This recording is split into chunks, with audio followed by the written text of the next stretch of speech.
Welcome to Decluttering the Strategic Space, where we break down big ideas shaping our world and declutter it for you to understand better. In part two of our two-part podcast, where we are discussing India's bold, ambitious, and controversial project, the Great Nicobar Gamble. Can India really build a transshipment hub at the southern tip of the Andaman Islands? Will it be viable? And what does it mean for the trade, security, and the environment? India has the resources for sure, but is it the right time or are we too late? In our previous episode, we touched upon the project per se, some general issues, its operations, and finances. Today, we will discuss security, environment, and the viability issues.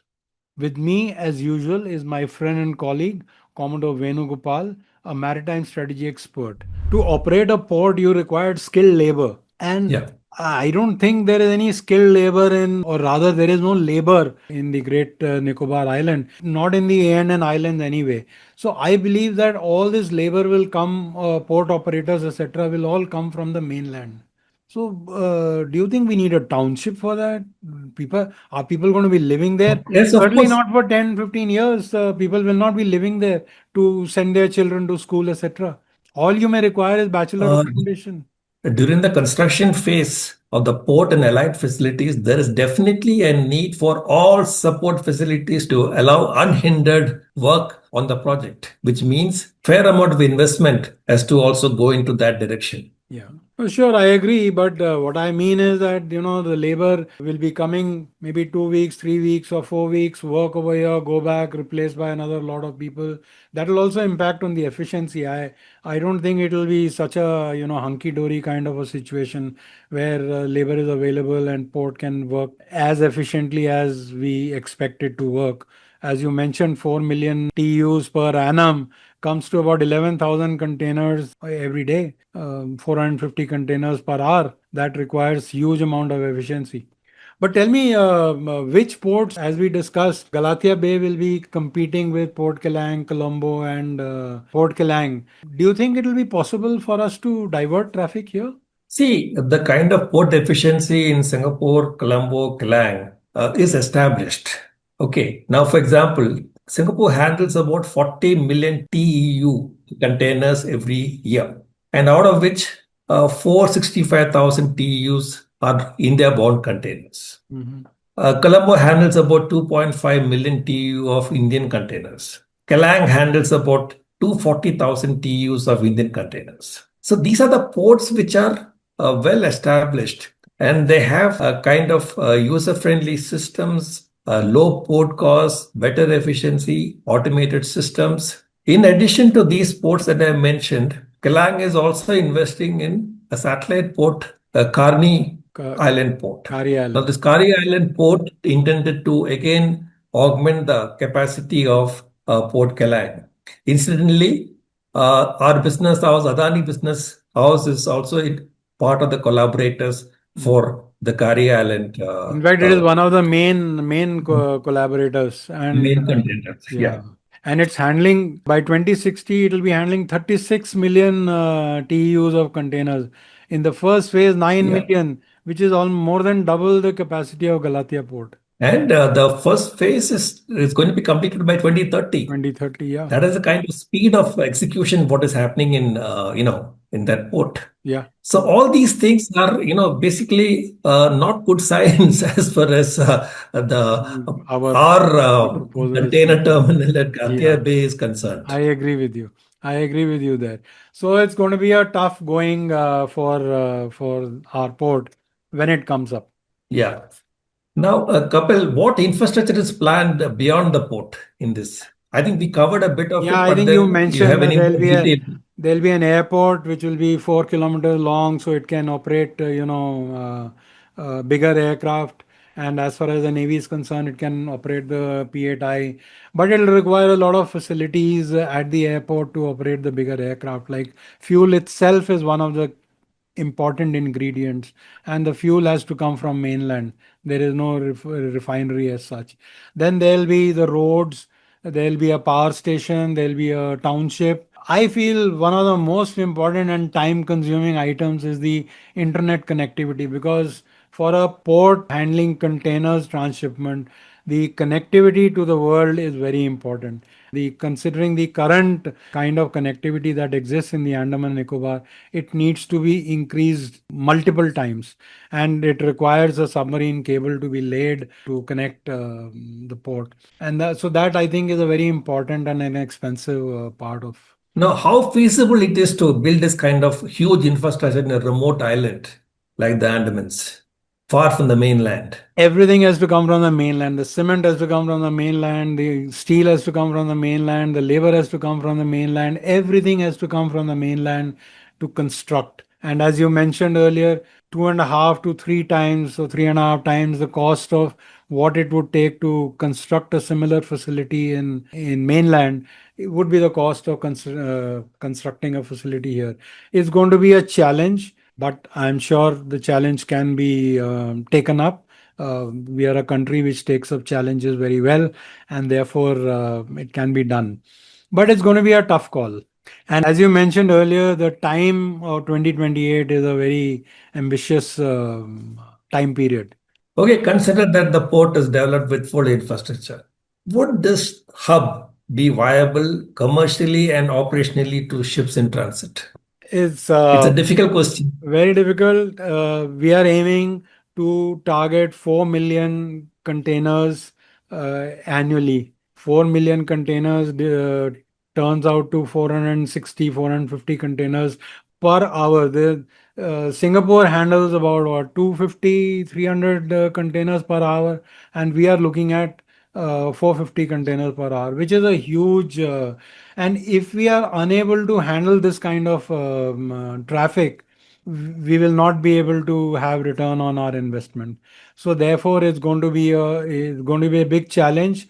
We will have to invite the shipping lines, give them greater incentives than what Colombo or Port Kelang or Singapore give. Of course, the greatest advantage for us is if the Indian cargo is dropped off at Galathea Bay. From here, the run to the east ports in the Bay of Bengal is much smaller as compared to Singapore, Port Kelang, or Colombo. So that is an advantage. But other than that, it's going to be a huge challenge to offer great incentives to shipping lines to offload their cargo here. You mentioned about the ports that probably the terminal has to compete with. You look at Singapore. Singapore averages 333 moves per hour per berth. Colombo does 200 moves. The average in Indian ports is about 125 to 150 as of now. The best being in Mundra, which is 180 moves. Kapil, since Andaman Nicobar Islands is in a remote location and only connectivity between the hub and the mainland, or rather the movement of cargo, the requirement of feeder vessels is critical for the success of this project, of this transshipment hub that we are planning for. Currently, India has a very less number of feeder vessels, Indian flag vessels I'm talking about. So, isn't it necessary for the Ministry of Shipping and Transport and the Government of India to look at that critical aspect concurrently with the development of this container terminal? As you brought out the ultra large container vessels, they have a draft of about 18 to 20 meters, and they none of our ports can accommodate them, and that is why we are making this transshipment hub. So the big guys bring their our cargo to this transshipment hub, and from here it is carried by smaller vessels, ships which carry about 8 to 10,000 containers to the other ports.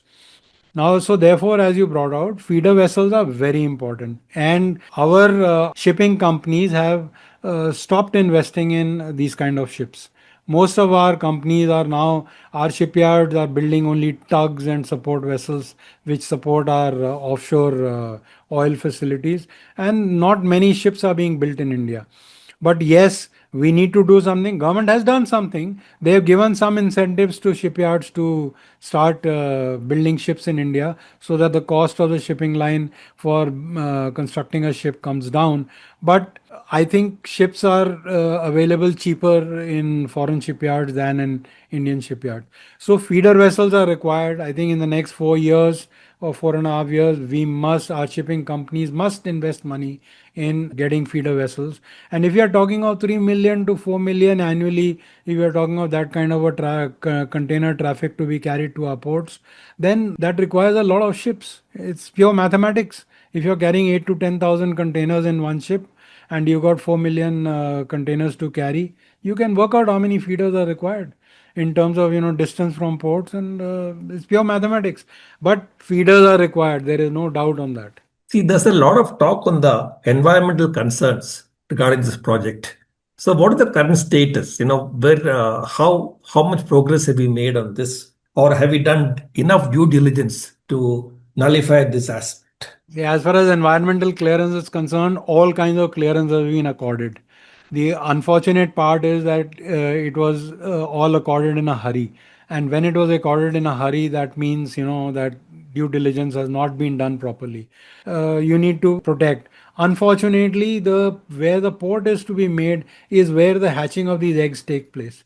So therefore, we are going to have some disturbance into the environment that exists over there, and therefore, as per the report, the government has taken all action. It has also found out what are the mitigation steps that need to be taken. So we can hope that everything will happen the way it's supposed to happen. But yes, there is going to be a huge impact on the environment. Also, another point to note here is that that region is earthquake prone, Mm.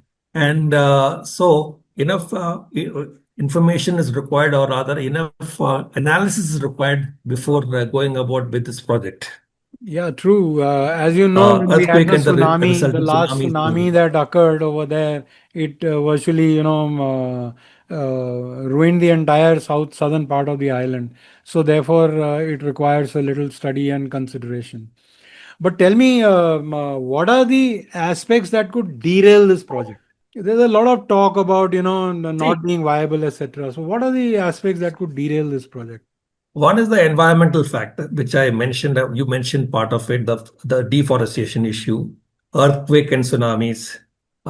Then, have we done enough study on the environmental impact assessment or not? Or was it a shoddy affair that we needed to get this project through and hence it was done in a hurry? Then these are the three issues which are concerning the environmental and earthquake related issues. Then there's the financial part. The project faces a significant financial challenge, including high initial costs, questionable economic viability, and how are we going to solve the debt burden? Because this will depend a lot on loans being taken to complete the project. And okay, we have completed the project. Let us assume that we have completed the project satisfactorily with all the infrastructure. What about the revenue potential? The port alone may not be enough to generate the revenue. The operating cost in the port is minimal as compared to the revenue which can be collected from all other allied sources. A typical example, as I keep repeating, is Jebel Ali. How Jebel Ali Free Zone is able to sustain and augment the return of investment of the port. That is something that we need a lot of study required before the project is commissioned. If I can just add that as part of the DPR, there is a lot of talk about developing it as a tourism hub. And we've not spoken about the tourism hub. Andaman has got the tourism footprint of Andaman and Nicobar Islands all put together is 5 lakh per year today. Now we want to develop facility over here for tourism. How is it, I mean, even conceivable that tourists will come from the 5 lakhs that we are doing? More tourists will come here and develop it into a tourism hub where we'll have hotels and hotels. How will the hotel sustain? I feel that not enough thought has been given to these aspects, and therefore, whether it will be another revenue stream or not, only time will tell. and the connectivity with the mainland, Yeah, which is equally important, absolutely. which is as of now, only linked to a few airports in India. Yeah. No, but I'm sure with the airport being expanded, we can have more flights, etc. But it's going to be costly for Indian tourists. Certainly, it'll be costly to come over there. Anyway, Venu, so we've had a good chat on this Great Nicobar Island project, the international container terminal port that India plans to build in the Galathea Bay, and the associated facilities that need to come up over there. It's a bold vision. There are going to be issues, partly logistical challenges that are going to be there. And then it's a kind of a good geopolitical move, is what is driving the government to get this project going. The government is determined, it will find the money. Because the determination is there, it will build the port as well. But the challenges that will come, or the success of the port, will all depend on how we are able to operate it, how we are able to have revenue streams which will support it. As you brought out, that port operations itself don't support. There have to be other revenue streams. Unfortunately, there's a lot of secrecy around the project locally, and most of the locals are not aware of how it's going to affect their living conditions. This is something that the government needs to look at before proceeding ahead with the project. Another issue is that the entire area has been classified under the Official Secrets Act.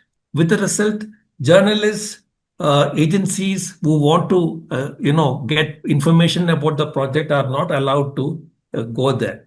Even if they go there, they are tracked by the police and the IB people as such. And most interesting part of it is that this project should have been under the Ministry of Shipping and Transport because it's the container terminal which is coming up.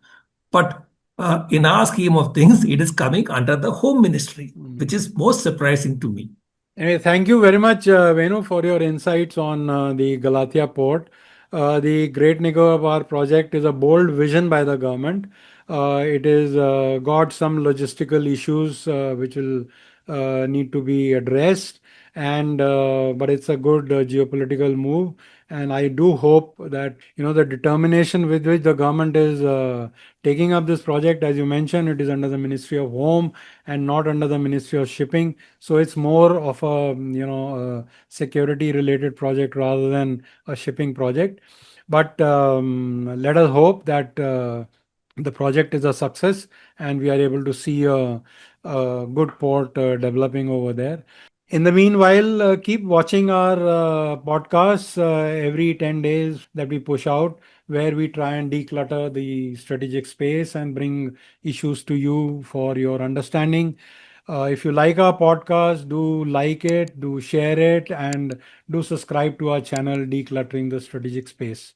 And until next time, stay curious, be with us. Thank you.